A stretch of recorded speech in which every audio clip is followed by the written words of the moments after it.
SpaceX ও টেসলার CEO Elon Musk বলেছিলেন, কৃত্রিম বুদ্ধিমত্তা আমাদের ভাবনার চেয়ে বেশি ভয়ঙ্কর। তার এ কথায় কি আমাদের ভয় পাওয়া উচিত? উত্তরে তিনি বলেছিলেন, ভয় পাওয়া উচিত এ কথা বলবো না। তবে হ্যাঁ, এ নিয়ে চিন্তার এবং আরও সতর্কতা অবলম্বনের প্রয়োজন আছে। কৃত্রিম বুদ্ধিমত্তা ভয়ঙ্কর হতে পারে।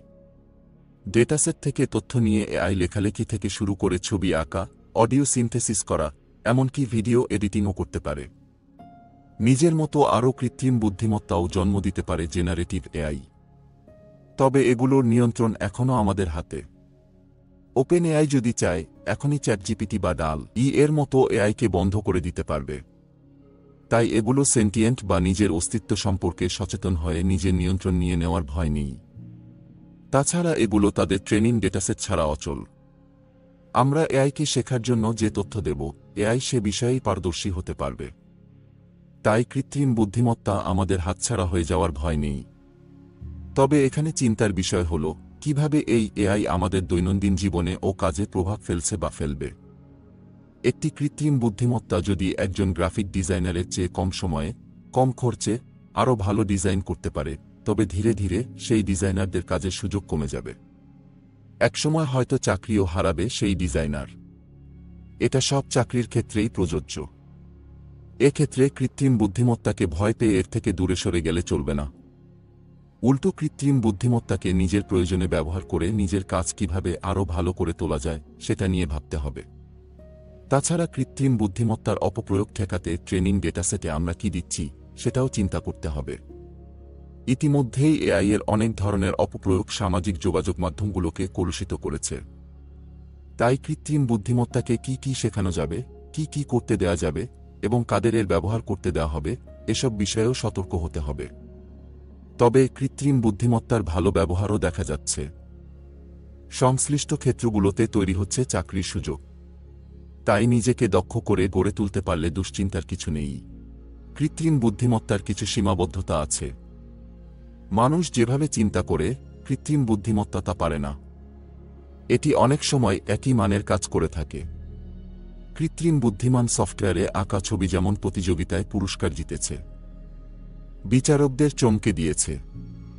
বিচারক কৃত্রিম বুদ্ধিমত্তার আঁকা ছবির সঙ্গে শিল্পীর আঁকা ছবির পার্থক্য বের করতে পারেননি। এছাড়া ভয়েস জেনারেটিং সফটওয়্যার এএলএস-এর রোগে আক্রান্ত ব্যক্তিদের কণ্ঠস্বর সংরক্ষণ করেছে। কৃত্রিম বুদ্ধিমত্তা এখন কয়েক সেকেন্ডের মধ্যেই নতুন ছবি তৈরি করতে পারে। এটি একদিকে যেমন বিস্ময়ের, তেমনি বিপজ্জনক। গবেষকেরা বলেছেন, ভবিষ্যতে কৃত্রিম বুদ্ধিমত্তা প্রযুক্তি আর্টিফিশিয়াল জেনারেল ইন্টেলিজেন্সের এজিআই দিকে এগোবে। এটি এমন একটি সীমা যেখানে কৃত্রিম বুদ্ধিমত্তা মানুষের সমকক্ষ হয়ে উঠবে বা মানুষের বুদ্ধিমত্তাকে ছাড়িয়ে যাবে। মার্কিন প্রযুক্তি প্রতিষ্ঠান ও চ্যাটজিপিটির উদ্ভাবক ওপেন এআইয়ের মতো প্রতিষ্ঠানের প্রধান লক্ষ্য এজিআই অর্জন। প্রতিষ্ঠানটির নথি অনুযায়ী তারা এজিআই অর্জনের লক্ষ্য ঠিক রেখেছে। বিশেষজ্ঞদের অনেকে ধারণা করেন, কৃত্রিম বুদ্ধিমত্তা এজিআই অর্জনের কাছাকাছি পৌঁছে গেছে। তবে সমালোচকেরা বলেন, এটা কেবল বিপণনের কৌশল। গত বছরের নভেম্বরে উন্মুক্ত হয় চ্যাটজিপিটি। এরপর থেকে এটি ভাষাগত দক্ষতায় ব্যবহারকারীদের মুগ্ধ করেছে। চ্যাটজিপিটি ব্যবহার করে সম্পূর্ণ উপন্যাস লেখা, কোড লেখা, টেলিভিশনের জন্য ধারাবাহিক নাটক ও গান লেখার মতো কাজ করা সম্ভব হয়েছে।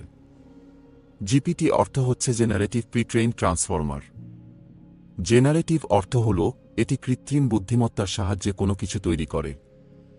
প্রি-ট্রেইন অর্থ একে আগে থেকেই বিশাল তথ্যভাণ্ডারের মাধ্যমে প্রশিক্ষণ দেওয়া হয়েছে। ট্রান্সফর্মার অর্থ এতে শক্তিশালী নিউরাল নেটওয়ার্ক ব্যবহার করা হয়েছে, যা ভাষাকে প্রক্রিয়াজাত করতে পারে। যুক্তরাষ্ট্রের সান ফ্রান্সিসকো ভিত্তিক ওপেন এআই চ্যাটজিপিটি উন্মুক্ত করার পর অনেক প্রতিষ্ঠান এমন চ্যাটবট তৈরির পেছনে ছুটছে। মাইক্রোসফটের চ্যাটবট বিং চ্যাটজিপিটির মতো প্রযুক্তির ব্যবহার শুরু করেছে। এছাড়া গুগল নিজেদের চ্যাটবট বার্ড উন্মুক্ত করেছে। এতে তারা তাদের ল্যাম্বরা মডেল ব্যবহার করেছে। যুক্তরাষ্ট্রের সান ফ্রান্সিসকো ভিত্তিক ওপেন এআই-এর চ্যাটজিপিটির কথা তো সবারই জানা। অলাভজনক প্রতিষ্ঠান হিসেবে আর্টিফিশিয়াল জেনারেল ইন্টেলিজেন্স তৈরিতে কাজ শুরু করলেও দ্রুত জনপ্রিয়তা পাওয়ায় ইতিমধ্যে প্রতিষ্ঠানটি কর্পোরেট ক্ষেত্রের বড় প্রতিষ্ঠান হয়ে উঠেছে। ছবি তৈরির জন্য ডাল-ই ও চ্যাটবট চ্যাটজিপিটি তৈরি করেছে তারা। ইতিমধ্যে মাইক্রোসফট ও সেলসফোর্সের সঙ্গে চুক্তি করেছে তারা। গুগল আগে থেকে সার্চের ক্ষেত্রে এআই ব্যবহার করে আসছিল। চ্যাটজিপিটি জনপ্রিয় হওয়ায় গুগল বার্ড উন্মুক্ত করেছে। গুগলের ল্যাম্বরা প্রযুক্তি আগে থেকেই চ্যাটবট তৈরির জন্য বিখ্যাত। মাইক্রোসফট এআই প্রযুক্তির দৌড়ে এগিয়ে থাকতে চায়। তারা ইতিমধ্যে ওপেন এআইয়ে কোটি কোটি ডলার বিনিয়োগ করেছে। এছাড়া জিপিটি-4 প্রযুক্তি নির্ভর বিং চ্যাটবট উন্মুক্ত করেছে।